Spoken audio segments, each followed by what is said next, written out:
The Berenstain Bears Mad, Mad, Mad Toy Craze by Stan and Jan Berenstain. When little bears want the same toys as their friends, they may hook into a craze that just never ends. This is the story of the Berenstain Bears Mad, Mad, Mad Toy Craze by Stan and Jan Berenstain. When you hear this sound, ding, turn the page. Okay, let's begin.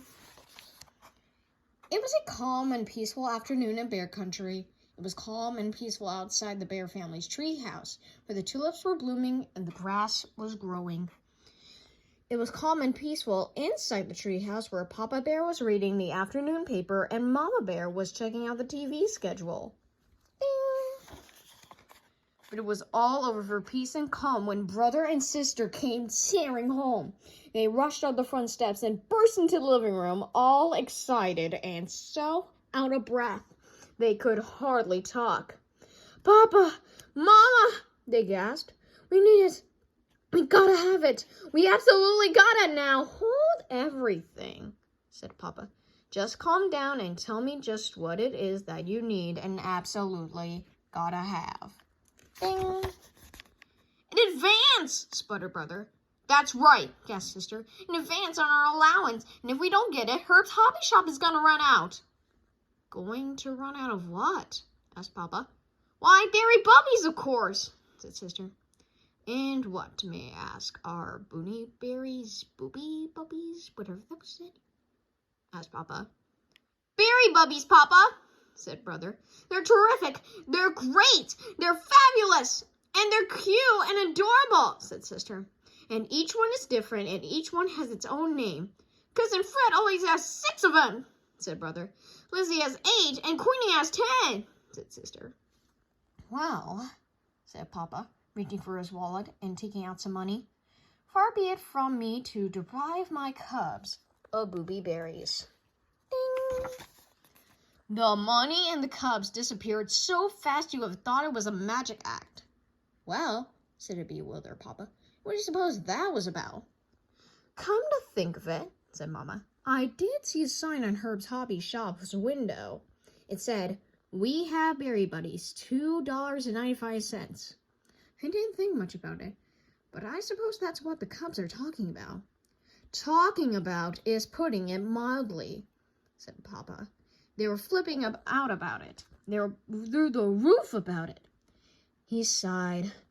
"It's just amazing to me," he said as he went back to his paper, "how otherwise sensible cubs can get pulled into any silly thing that comes along." "I suppose," said Mama as she went back to the TV schedule. Ding! The cubs ran all the way to Herb's Hobby Shop, holding their precious Beary Bubby money in their hot little hands.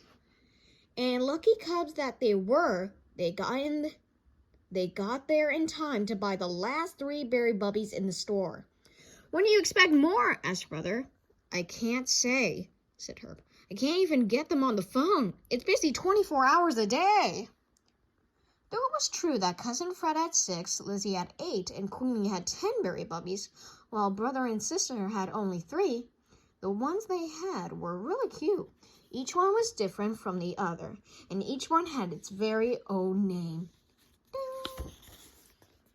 Back home, sister said, "We'd like to introduce our Beary Bubbies. This one is named Ziggy Zippo, this one is named Dimple Darling, and this one is named Harry Harry," said brother. Said Papa as they all sat down to dinner. "They are kind of cute," said Mama. Ding.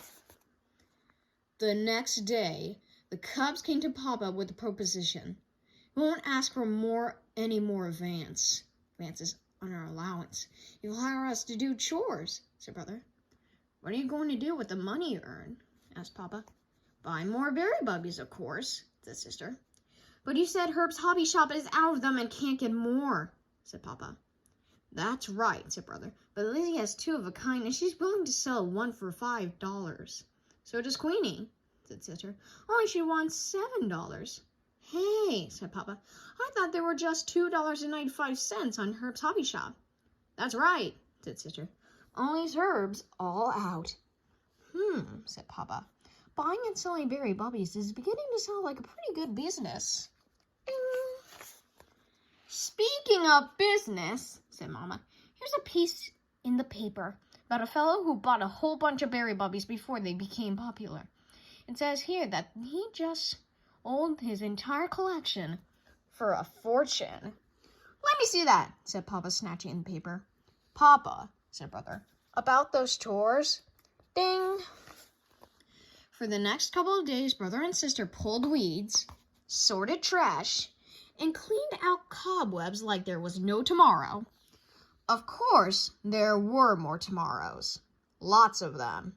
And Brother and Sister were determined to spend them figuring out ways to get more Beary Bubbies.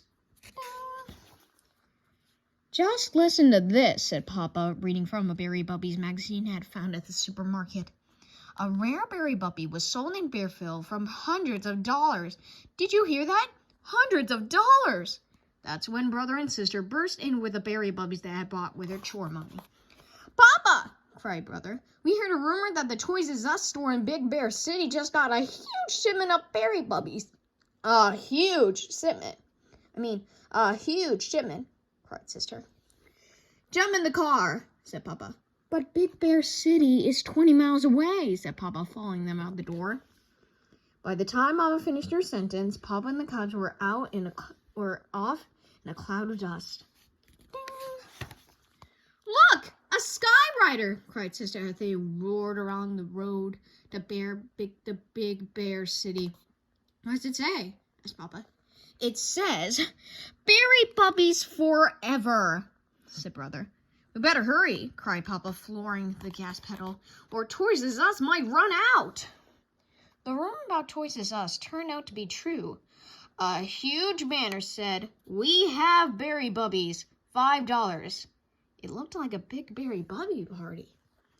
Only it was more like a big aggravation. The lines wound around the store, babies were crying, and two daddies got into a shoving match about a place in line and had to be taken away by the police. But the cubs got their Beary Bubbies. In fact, they headed home up to their necks in them. Ding. Of course, not many things are forever, and Beary Bubbies certainly weren't. Pretty soon, Beary Bubbies were everywhere. They came in crinkly Campbell's cereal boxes. You could get them at the gas station with a fill-up. You can get them with a crazy meal at the Burger Bear. After a while, just about everybody in Bear Country had so many Beary Bubbies that they didn't know what to do with them. Ding! There wasn't much you could do with them in the first place. You couldn't play dolly with them the way you could with a good doll. You couldn't play choo-choo with them the way you could with a toy train. You couldn't play baseball with them the way you could with a bat and a ball. All you could do was look at them. Except they had a way of looking back at you and making you think about all the money you had spent on them. Ding! The only thing you could really do with them is brag about how many you had. I have 24 Beary Bubbies. I have 32 Beary Bubbies. I have 48 Beary Bubbies. I have 94 Beary Bubbies. And no matter how many you had, there was always somebody who had more. I have 4,202. Ding.